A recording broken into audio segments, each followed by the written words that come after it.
Bonjour la famille, bon week-end à vous et bon sabbat. J'espère vraiment que le Seigneur fera grâce que ce message vous le compreniez et que vous puissiez aussi le partager. Parce que ce n'est pas... Le Seigneur m'a fait grâce de vous apporter encore ce message pour essayer de ramener à la raison encore beaucoup de gens qui tombent dans le fanatisme, beaucoup de gens qui sont dans l'ignorance et font des choses par ignorance. Et cela les mène à applaudir même ce qui se passe en Palestine, ou même de l'autre côté aussi applaudir ce qui se passe en Israël. Alors, pour moi, je viens encore devant vous pour vous apporter ce que nous dit la parole de Dieu. Donc ce message, c'est vraiment pour qu'on revienne au bon sens, pour qu'on puisse revenir à ce que dit les Écritures et ce que attend de nous, ce que Dieu attend de nous. Vous comprenez un peu?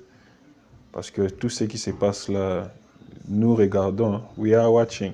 Nous sommes là, nous regardons et chacun veut tirer des conclusions à sa manière, veut comprendre ces choses à sa manière, par rapport à ses analyses, à ses connaissances. Et pour nous, enfants de Dieu, nous devons nous efforcer à chercher à voir qu'est-ce que Dieu dit, qu'est-ce que Dieu attend de nous en ce moment. Et hier, avec une sœur même, nous avons longuement parlé avant que j'aille dormir.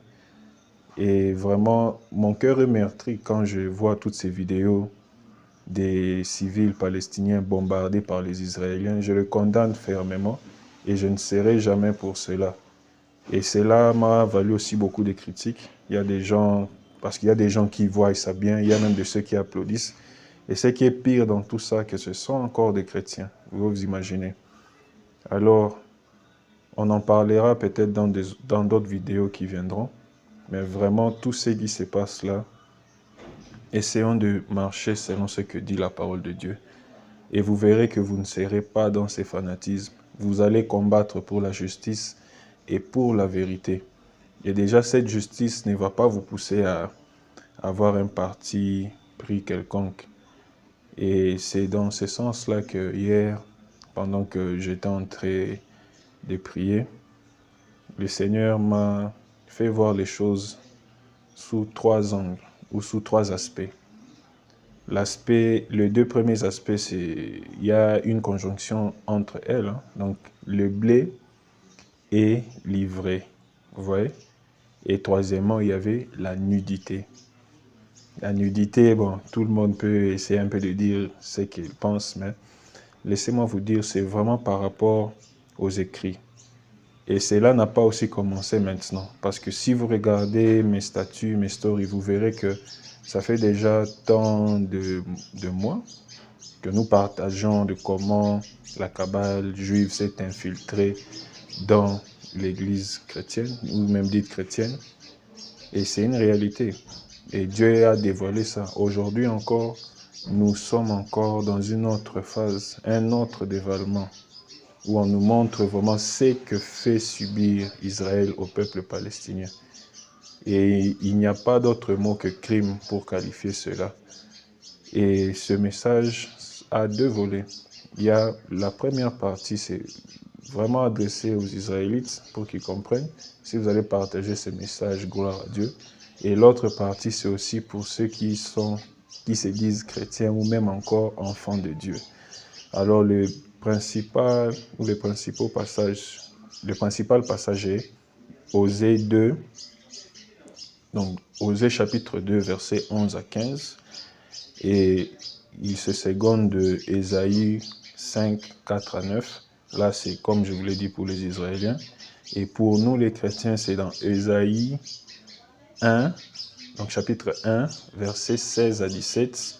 Et on rajoute à cela Michée 6, verset 8. Donc, si je peux me permettre, je pourrais lire concernant ces de la maison d'Israël et vous comprendrez vraiment les trois aspects dont je vous ai parlé ou les trois angles. Osée chapitre 2, versets 11 à 15 nous dit ceci. C'est pourquoi je reprendrai mon blé et en ce temps, c'est pourquoi je reprendrai mon blé en son temps et mon mou dans sa saison. Et j'enlèverai ma laine et mon lin qui devait couvrir sa nudité. Et maintenant je découvrirai sa honte aux yeux de ses amants, et nul ne la délivrera de ma main.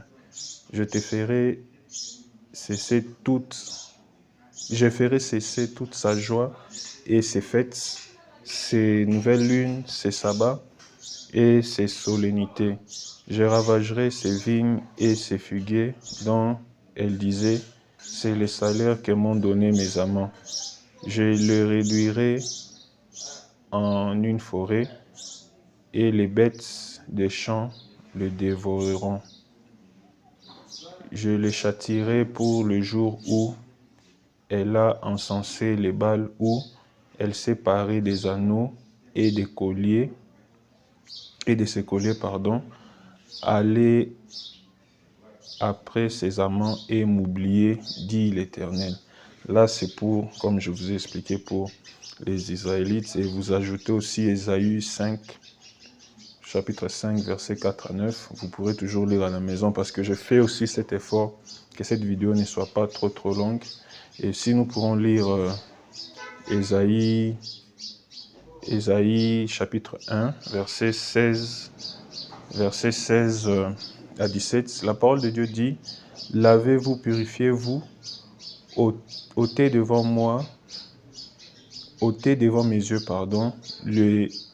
la méchanceté de vos actions, cessez de faire le mal, apprenez à faire le bien, recherchez la justice, protégez l'opprimé, faites droit à l'orphelin, défendez la veuve. » Et si je peux me permettre, je peux aussi vous lire Michée, chapitre 6, verset 8.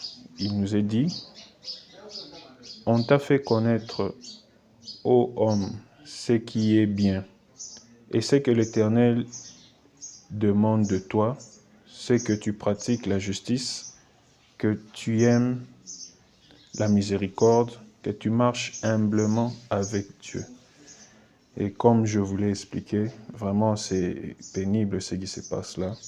Et ça m'étonne de voir des chrétiens être contents, des chrétiens participer, si je peux le dire comme ça, indirectement à ces génocides ou même à ces massacres qui se font en Israël. Et comme je vous l'ai dit, là vous voyez il fait un peu chaud et ce n'est pas tellement bien préparé. Mais je pourrais vous remettre les anciennes vidéos du pasteur ou de l'apôtre Wilson que j'ai déjà eu même à partager sur mes stories d'Insta ou même encore sur mes statuts WhatsApp. Vous allez comprendre. Et aujourd'hui, je comprends maintenant pourquoi même Dieu est en train de nous mettre en garde par rapport à cela. Et laissez-moi encore vous dire que ce que nous voyons là, ça ne date pas d'aujourd'hui. Israël a bel et bien bombardé, frappé, tué des Palestiniens. Ce n'est pas que à partir de ce de ce 7 octobre, voyez un peu.